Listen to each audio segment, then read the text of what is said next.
Então, a quarta parte, né, do capítulo 7, que vai continuar trabalhando o livro Apocalipse, né? E nesse trecho, ele vai dar continuidade àquela compreensão dos símbolos, né, de alguma forma, dos símbolos que estão lá no Apocalipse. Só que ele já começa esse trecho aqui dizendo pra gente que, no fundo, ele não está interessado, ou não é necessário, né, na verdade não é necessário, fazer uma interpretação dos símbolos trazendo para o mundo real, né?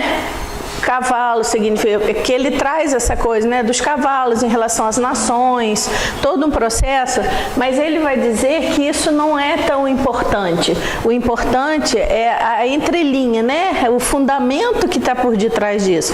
Até porque ele vai apresentar aqui nesse trecho que, dependendo da nação ou do povo que faz a interpretação, ele vai jogar sempre os símbolos negativos para o outro povo, né? Então ele vai trazer algumas dessas representações que já foram identificadas ao longo da história, mas ele está dizendo que todas essas são hipóteses. O importante é a gente identificar que ideia que está por detrás do símbolo, e não o símbolo em si, quem representa, se é Brasil, se é Rússia, se é Estados Unidos. Isso fundamentalmente não importa nada, né? Então, ele já começa falando que essa visão, né, nos pareceu a maior aproximação hoje possível de uma interpretação. Aquela que ele fez dos cavalos, né, e da besta que saiu do mar e todas aquelas questões. Então, ele está dizendo que é uma aproximação desses símbolos de uma forma racionalmente conduzida. Então, é usar a razão para compreender todos esses elementos, né, do Apocalipse aos tempos atuais. Então, é entender o tempo presente. Na verdade, a proposta dele é isso, né? Entender o tempo presente como esse tempo fundamental para a reconstrução da nossa humanidade. E aí, sozinha, como ele diz, né, talvez não fosse suficiente para explicá-lo. Então, assim, ele toma os referenciais do Apocalipse, vai tomar, né, Daniel mais na frente e tal, mas para quê? Para tentar trazer uma visão mais ampla, de totalidade, não mais aquelas específicas de cada profecia. Mas aí ele diz, né, corroboraremos essa afirmação com as previsões de outras profecias e das pirâmides, para mostrar que existe uma semelhança muito clara entre as profecias todas. Algumas mais parciais, outras mais totalizantes, e que ele, de alguma forma, traz essas ideias para dar uma reforçada de que aquilo que ele está trazendo como síntese é uma coisa importante de ser identificada, né? E aí diz, quando virmos tudo concordar, porque as profecias concordam, se a gente vai estudando, a gente vai vendo como elas concordam, permanecendo logicamente enquadrado no sistema da lei, até agora explicado, essas afirmações serão mais aceitáveis mesmo para o homem positivo moderno. Então, a gente acaba acreditando mais quando várias pessoas falam a mesma coisa, né? Então, ali ele está trazendo vários profetas falando de uma mesma coisa, desse fim dos tempos e de como esse fim dos tempos foi traçado por uma lei diretiva e de que o resultado não é destruição, o resultado é criação do reino de Deus nesse mundo. Então, acho que essa é a linha condutora, né, daquilo que o Baldi coloca pra gente nesse livro. Bom, ele vem falar do homem atual, né? Dada a sua orientação, o homem hoje se acha na posição de abandonado por Deus, que, no entanto, respeita a sua liberdade, não o força, mas se retrai. Então, ele vai dizer pra gente que esse é um momento bastante sério, que nós vamos ser colocados diante de todos os resultados que nós né, lançamos ao longo da trajetória humana, em todas as eras, né? Então é um momento em que a lei de Deus, né, meio que estaciona e deixa repercutir de alguma forma todas as consequências das trajetórias lançadas, para que aí sim, redimida essa humanidade, ela possa dar o salto, né, de qualidade espiritual. Então por isso que ele diz, né, se acha numa posição de abandonado por Deus. Na verdade a gente sabe que não é um abandono, né, mas é um momento em que Deus não estabelece uma proteção, porque é necessário que tudo que tenha sido lançado seja pago. Um dia isso tem que acontecer, né, e a gente sabe. E aí, lá no Apocalipse, né, quereis experimentar a força? Experimentai-a. A lei de Deus, né, nos deixa livres. A liberdade está aí, né? Mas avisei-vos de que quem usa a espada perecerá pela espada. Então já foi dito, né, há muitos séculos atrás, mas vós continuais a usar a espada, a usar a luta, a usar o método que não é o evangélico. Então, quereis experimentar? O faça, mas você já sabe a consequência disso, né? Credes nos exércitos e nas armas? Provai-as. Então, quer continuar usando desse método da luta? Não quereis o amor evangélico e só concordais numa coisa, vai dizer ele, na mentira, no egoísmo, no trair-vos todos uns aos outros? Pagareis todos juntos. Então nós fizemos uma escolha coletiva ao longo das eras, né? Nós fomos lançando trajetórias negativas, fomos nos aperfeiçoando no exercício da força, no uso das armas, nas guerras, né? Se a gente olhar o mundo, acho que não teve momento em que a gente não tivesse pelo menos uma guerra funcionando no nosso planeta, né? Sendo mantido. Então, assim, a gente concordou no egoísmo, na mentira e na traição. Então, nós vamos fazer o quê? Pagar coletivamente essa escolha. Não tem outro caminho, né? A punição, está lá no Apocalipse, né? Realizá-la-eis vós mesmos, porque a trazeis em vós. Olha só, né? É a punição que nós próprios estamos, né, recebendo. Matar-vos-eis reciprocamente, porque a isso vos leva vosso próprio sistema. O nosso sistema é o sistema, aquele mesmo sistema do câncer que ele avalia, né? A gente, como um núcleo negativo, acaba matando o próprio organismo, ou seja, se é uma civilização de luta, de barbárie, ela acaba se autodestruindo pela própria força lançada a partir disso, né? Então, quereis fazer do poder não uma função de vida e uma missão, que é o que deveria ser, né? Mas um meio para esmagar indivíduos e povos, fazei-o, vós sois livres, né? Então, se a gente quer usar o poder de forma inadequada, a lei vai respeitar. E é isso que nós fizemos ao longo das eras, né? Então, olha só como é que é importante isso. Experimentai, experimentai. Sois livres. Olha a reafirmação da liberdade, né? Assim vos massacrareis todos, mas já sabeis aprender de outro modo. Então, aqui é que está o diferencial do que as profecias não podiam fazer no tempo passado. No tempo passado, a humanidade não estava pronta para entender. Não é à toa que ele, ao analisar isso, ele diz assim, o profeta deixava sempre o tempo histórico como uma interrogação, como um mistério.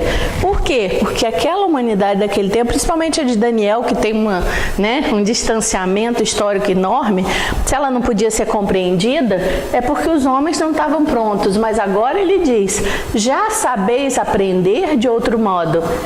E é preciso aprender. Ireis à dura escola que escolhestes. Então, nesse momento, é um momento de pagamento mais substancioso, por quê? Porque já foi nos ensinado o caminho, né? Já nos foi ensinada a verdade, e mesmo sabendo, nós optamos por não seguir. Então, realmente, a lei recua no sentido de deixar. Então, a sua liberdade vai te trazer a consequência daquilo que você lançou.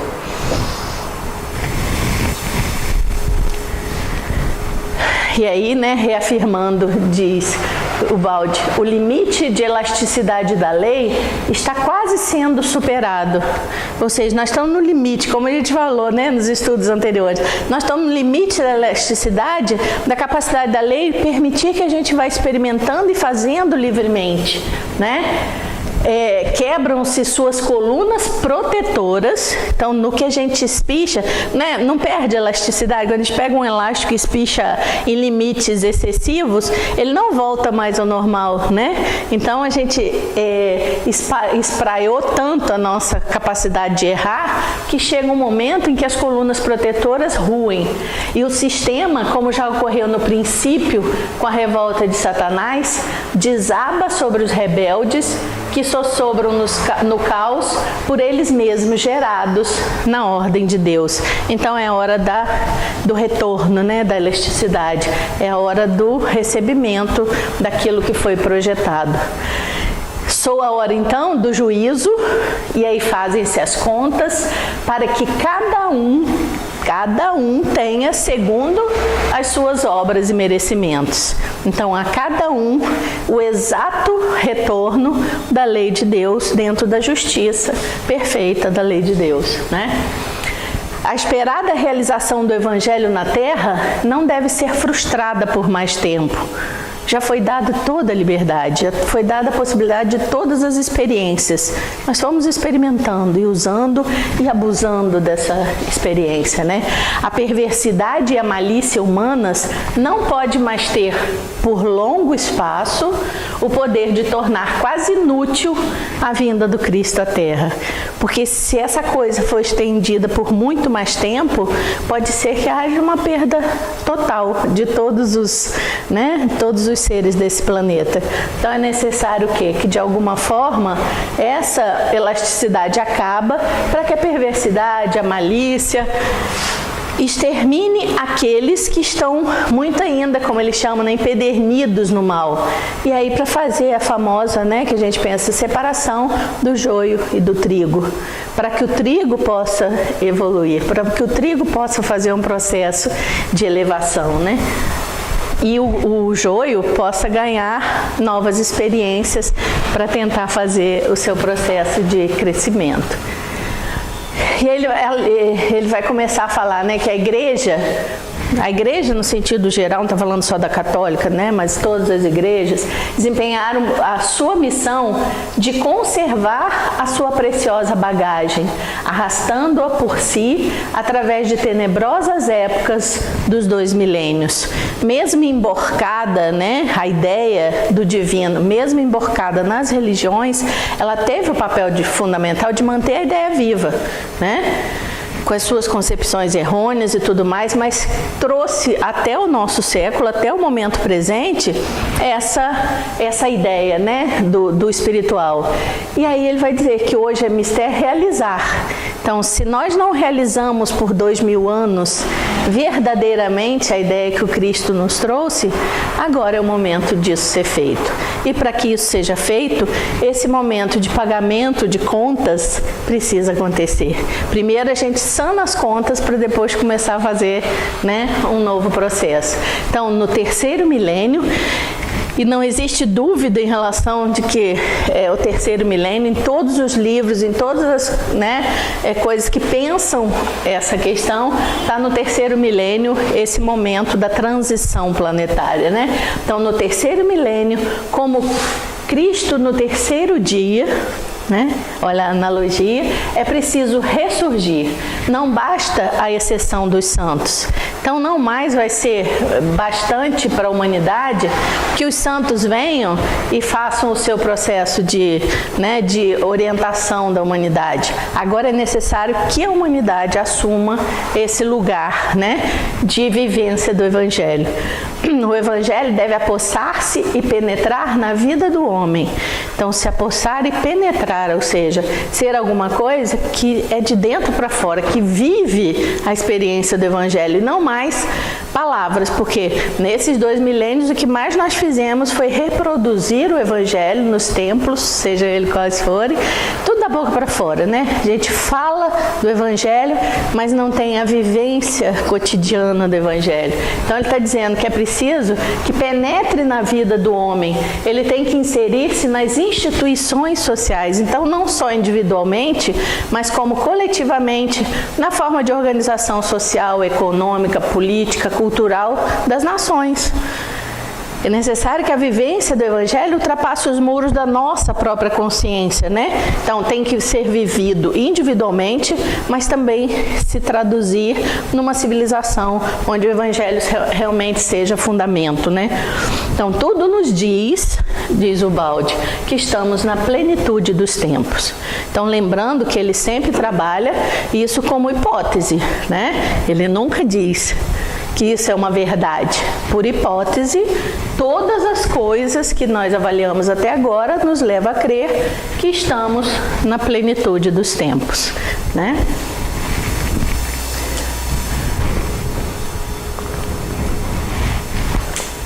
E aí continua, estamos justamente nas pausas, né? Ou nos entreatos. Nós estamos naquele momento de mudança mesmo, de um tempo onde a liberdade tinha uma elasticidade, estamos nesse momento entre atos, como no teatro, né?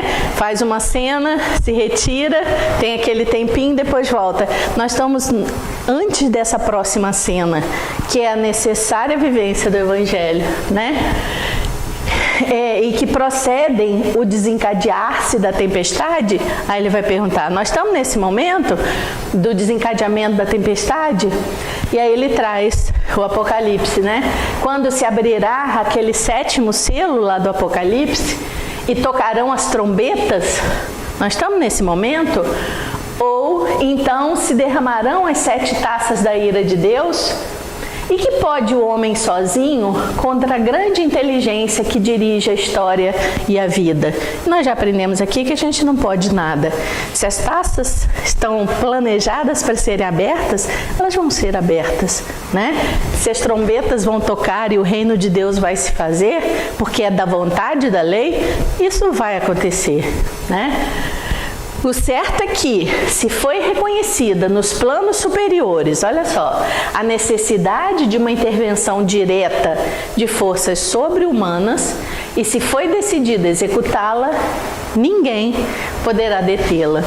Então, a decisão está no alto. São as forças do alto que decidem o momento, a forma, a hora, o que for, né? Então, se eles realmente... E ele diz que é certo que foi reconhecida a necessidade dessa intervenção, isso vai acontecer, né? Então, diz ele, né? A história disporá de tais forças que poderá realizar o que hoje nos parece inacreditável, isto é, a formação de novas correntes de pensamento e de diferentes tipos biológicos dominantes. A purificação da humanidade, custe o que custar. Porque se a gente usa só a razão, né, na nossa compreensão, a gente vai falar assim, como, né, vivendo um planeta e as relações humanas da forma como nós vivemos hoje, como assim a gente vai ter um planeta de regeneração, um planeta onde as relações sejam evangélicas? Fica meio que utópico na nossa concepção, né, racional humana.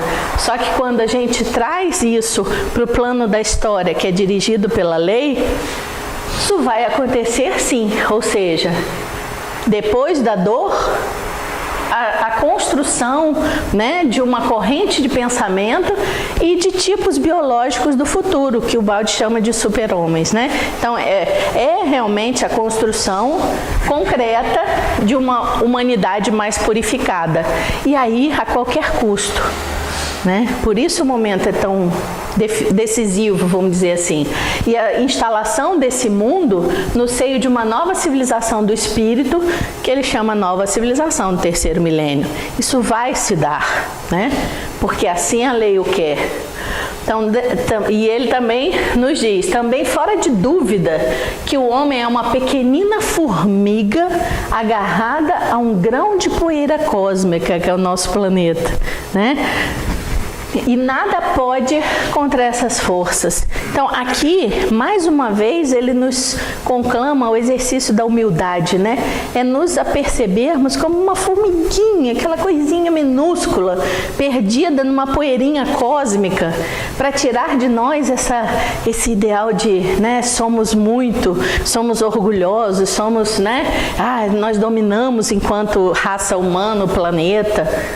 Nós somos insignificantes na dinâmica das moradas da casa do Pai. Então, assim, é compreender que nós somos parte de uma coisa muito maior que a lei de Deus e que isso vai se estabelecer, né? Porque nós não temos força para ir contra a lei de Deus. Apesar de um dia, né? Sei que a gente pode dizer um dia, mas lá no momento da criação, nós fizemos essas escolhas erradas, né? Outro sim é ainda fora de dúvida, então é indiscutível que nós não podemos negar a priori a possibilidade de acontecer em nosso tempo tudo que o Apocalipse anuncia.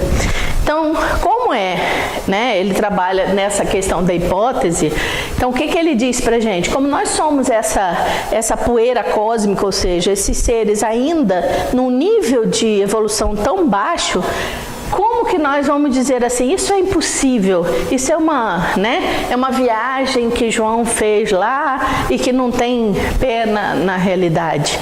Como que nós temos a ousadia de achar que podemos dizer que isso não vai acontecer, ou que vai acontecer amanhã, ou daqui a 30 anos, o que for? Nós não temos essa capacidade. Acho que é esse o exercício que a gente tem que fazer, né? Parar de dizer, 2012, 2030, 2060... O que importa é que quando a lei de Deus quiser, esse fato vai se dar, né? Então, é uma possibilidade, sempre o Baldi tem essa preocupação, né, muito clara, é uma possibilidade de acontecer no nosso tempo. Nunca dizer vai acontecer, né? Porque nós não temos essa capacidade, apesar de tudo mostrar que é nesse milênio, né? Que é no terceiro dia que a ressurreição vai acontecer.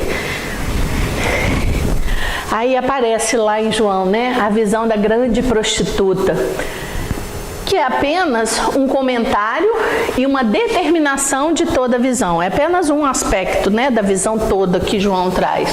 Nela, aí aqui, ele deixa muito claro como é que, dependendo do povo e de quem faz a interpretação, ele vai interpretar sobre um povo de preferência que não é o próprio, né?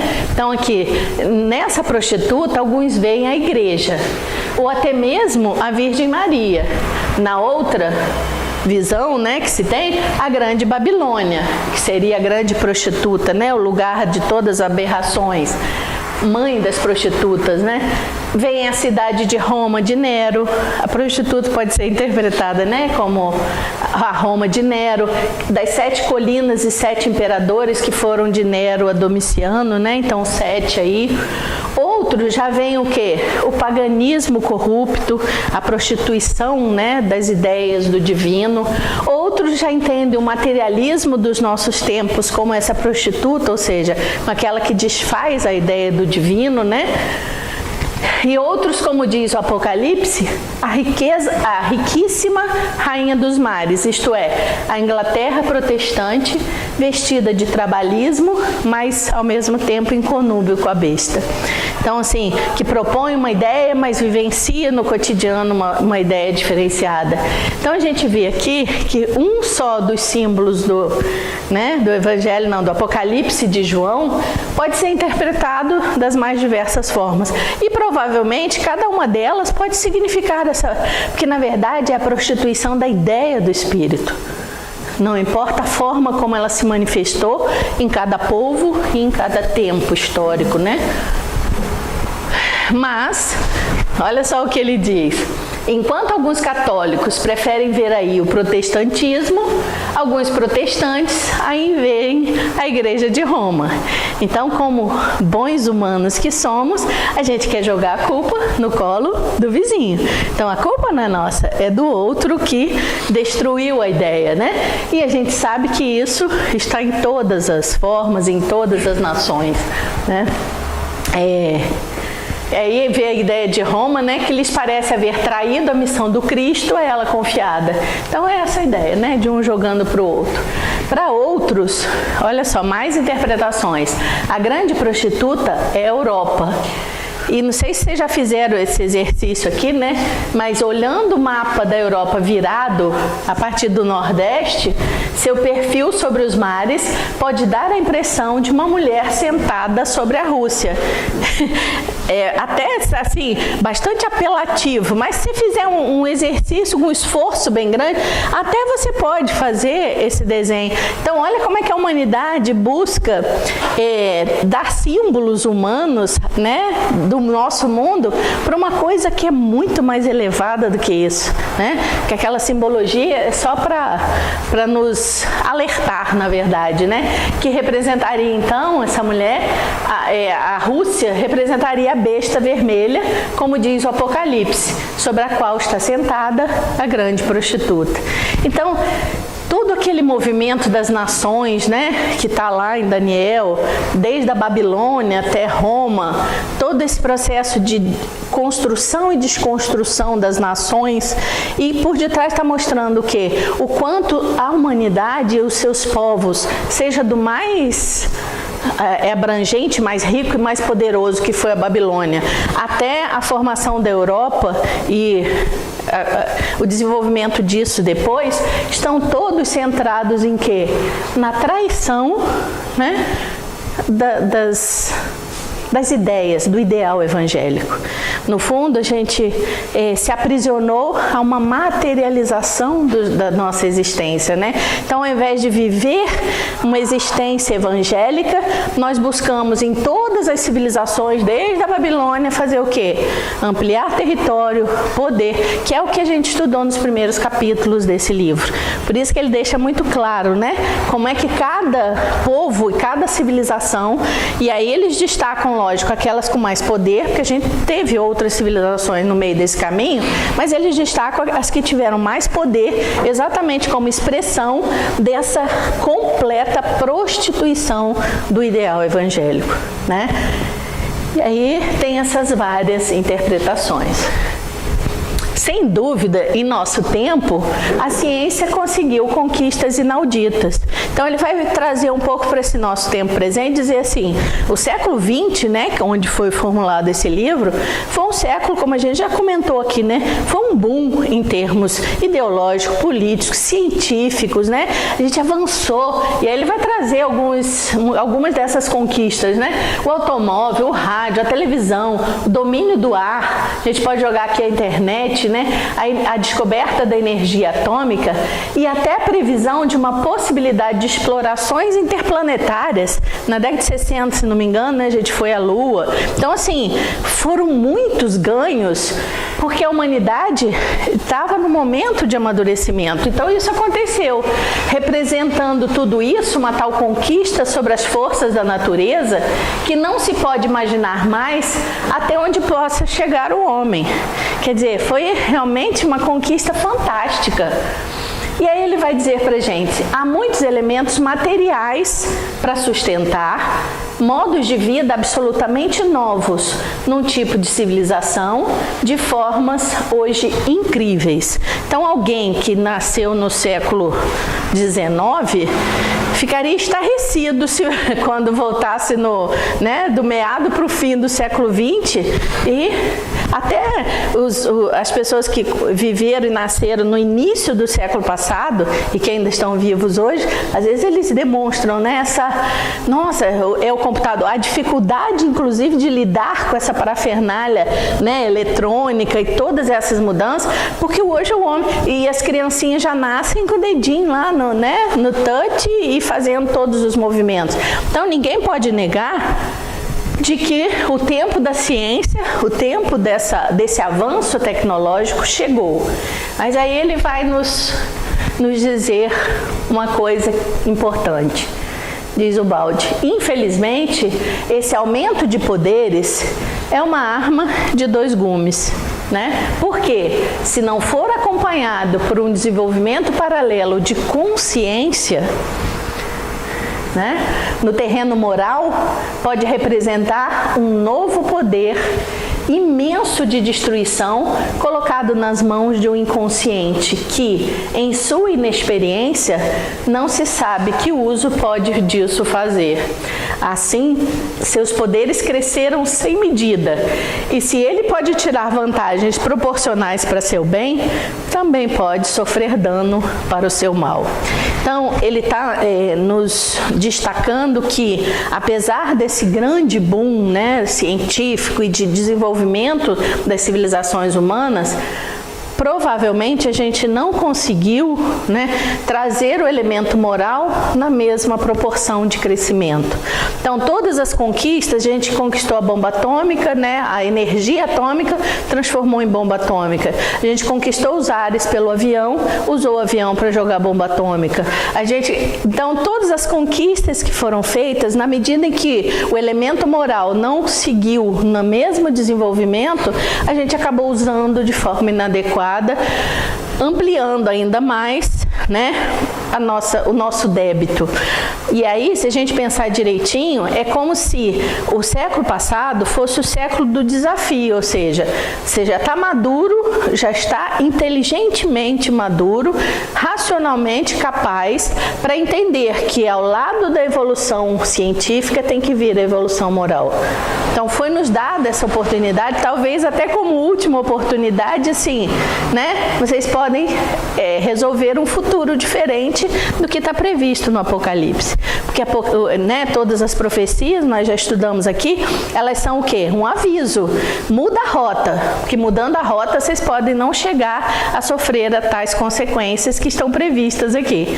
Então, foi nos dado esse momento, né, no século XX, mas só que não houve essa proporcionalidade entre moral e avanço científico, né?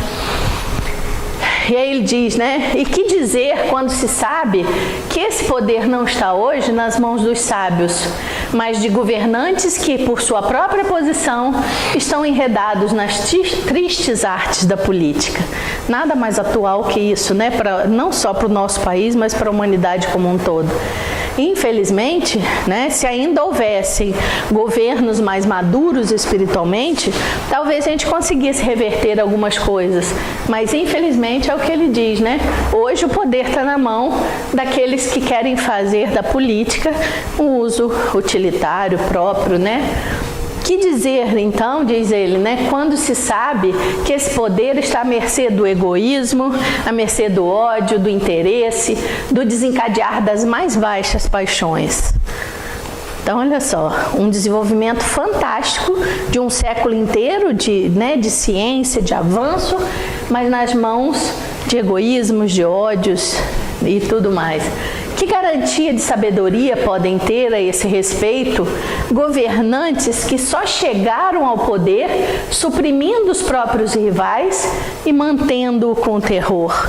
Né? Aqueles que se mantêm à força no poder, os grandes ditadores, né? Nós tivemos representantes, inclusive, no nosso país, e representações que se mantêm suprimindo o outro, né? Tirando o outro de campo, seja com que meio for.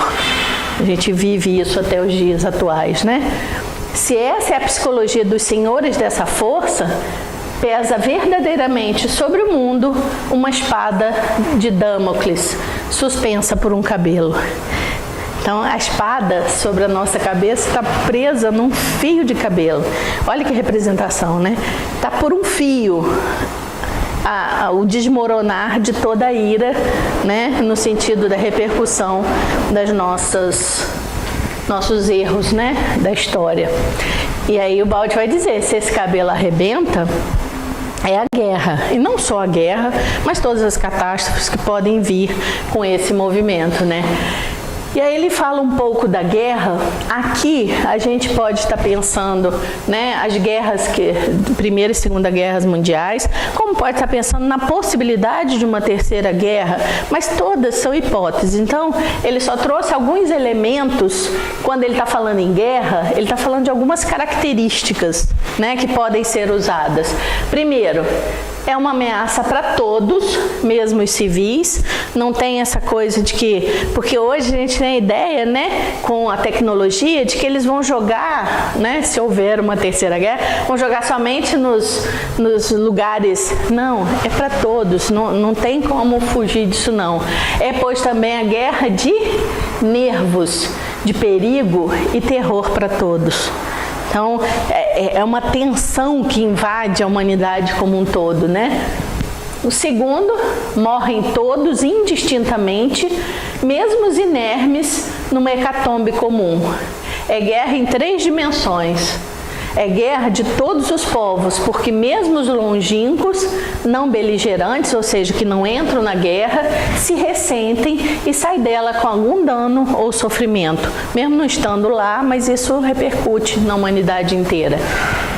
E por fim, né, o quinto elemento que ele traz, que é guerra de extermínio total, de aniquilamento sem escapatória em extensões vastíssimas. Por quê?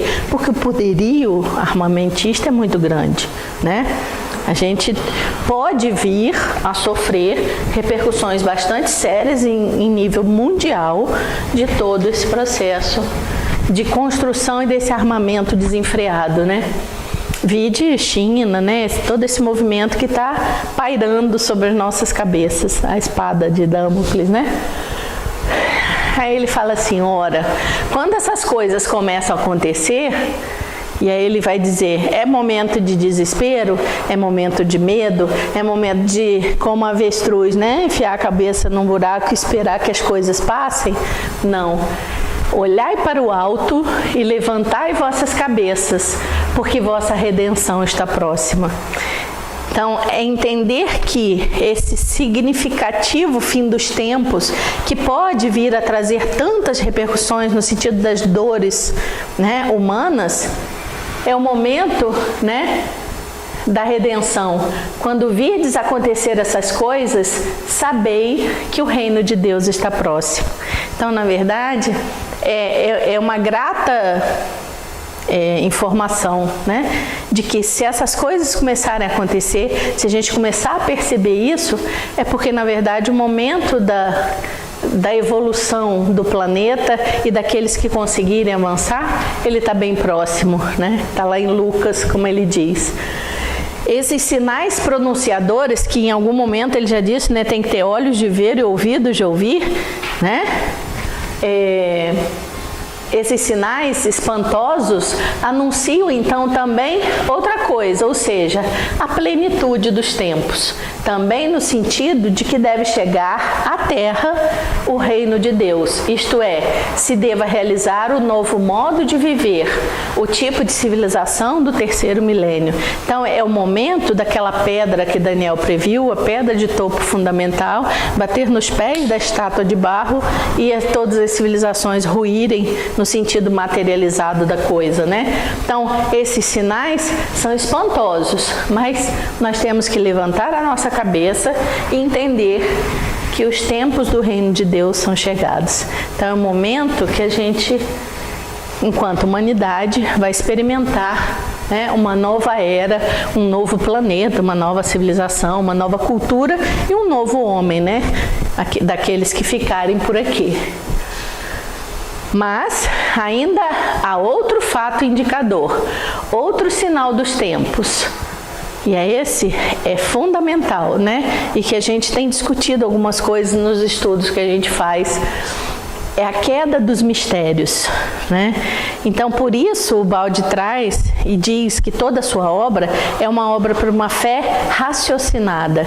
Então, tudo aquilo que era mistério, que era só passível de ser conhecido pelos iniciados, está sendo oferecido à humanidade de forma muito clara, né?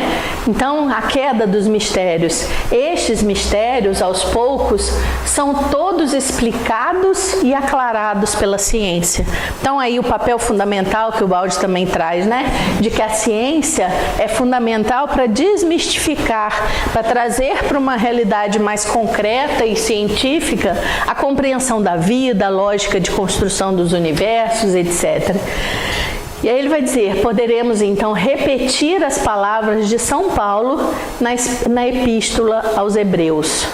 olha que interessante que Paulo diz, né? Se pecamos voluntariamente, após ter conhecimento da verdade, não há mais sacrifício pelos pecados, mas uma espantosa expectativa do juízo. É coisa espantosa cair nas mãos de Deus vivo. Então, o Baldi nos explicando, quando tudo estiver esclarecido e evidente, onde não houver mais a possibilidade de ter mistério e do sujeito errar por inocência ou por desconhecimento, né? Quem não quiser aceitar as verdades do Espírito, que aí vai ser uma escolha e não mais uma inconsciência, né? E começar a obedecer à lei, quem não quiser obedecer à lei, não poderá mais achar misericórdia, porque não a merece. Então, assim, é aquilo que a gente fala, né, às vezes nas conversas. Quando a gente erra por ignorância, o perdão, né, e a misericórdia divina protege. Agora, quando a gente sabe que está errando e permanece no erro, a gente não merece misericórdia, né? Merece receber a justa sanção lançada por nós mesmos. Então, realmente, nós estamos num momento onde existe uma abundância de informações, de religiões, de religiosidade, de todas as formas. E a gente precisa se apropriar dessas informações, mas não no sentido materializado, mas trazer cada uma dessas ideias para a nossa existência cotidiana, né? E isso, de preferência, se espraiando para toda a humanidade. Então, ele vai continuar aqui, né? Poderão mudar e ser incertos os pormenores das previsões políticas, mas o certo é que o povo, grupo ou instituição que tiver pecado terá de pagar. Então, não importa se a humanidade, se um grupo, se uma religião, sabendo de todas as verdades, se manifestar continuadamente no erro, ela vai ter que pagar, né? Então, a justiça, ela é cirúrgica, né? Ela é milimétrica, a cada um segundo as suas ações. Não tem como fugir disso. Então, porque essa é a lei, né? É a lei certa. Assim conclui o Apocalipse, né? No capítulo 18. Ai, ai da grande cidade Babilônia, a cidade forte. Num momento chegou o teu juízo, num momento sua magnificência ficou reduzida a um deserto. Então todas as riquezas humanas, todo o poder, toda a hierarquia que nos propõe grandeza, eu sou maior que você, eu sou menor que você, tudo isso vira o quê?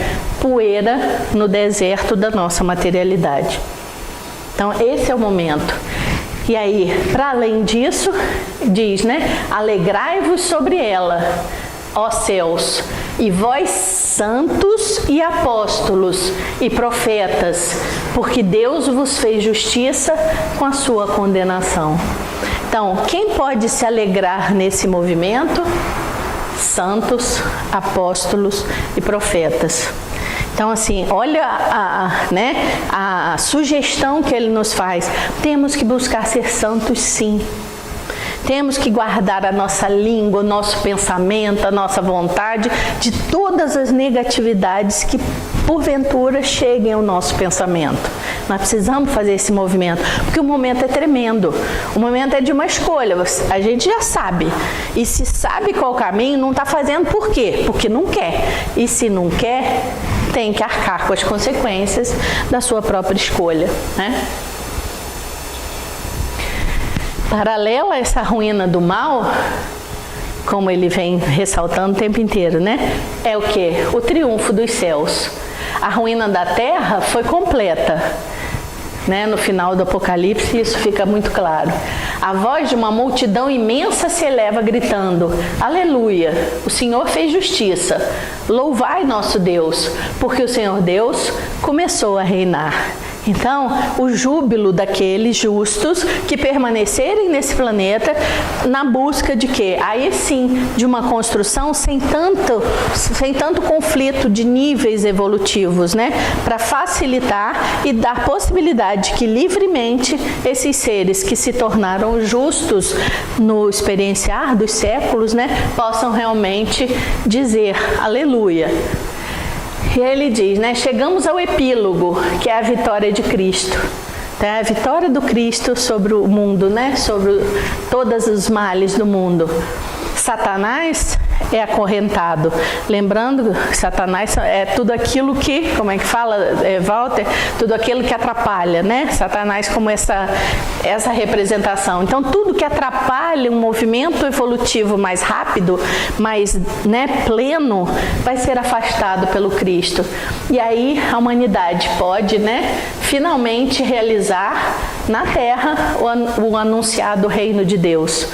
Tudo isso é de uma lógica constringente, ou seja, constringe a todos, né?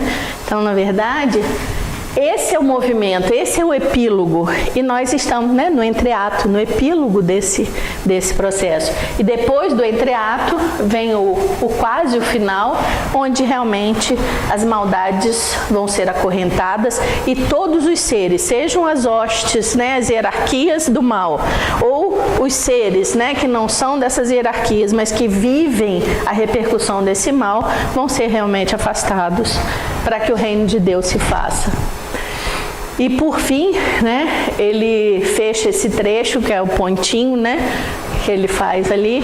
Ele diz que é possível que o bem fique vencido pelo mal, Deus por Satanás, e que a missão de Cristo na Terra naufrague assim sem nenhum resultado. Será que isso é possível?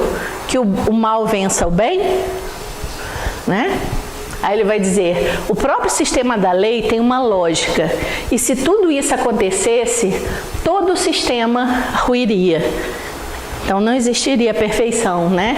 E isso seria uma ruína muito mais fragorosa e desastrosa do que a queda das potências do mal, como descreve o Apocalipse. Pois, se estas ruem, permanecem a salvação e a vida na ordem divina. Mas se cai a lei, isto é, o sistema de Deus e do bem, só resta a destruição de tudo pela precipitação definitiva do universo no caos. Então aqui eu fiquei pensando, né? Ele está dizendo assim, tudo caminha para a salvação de um grupo que realmente siga o Evangelho, que esteja apto a esse novo momento. Mas existe sempre a possibilidade de uma queda coletiva, né? De uma escolha que possa não...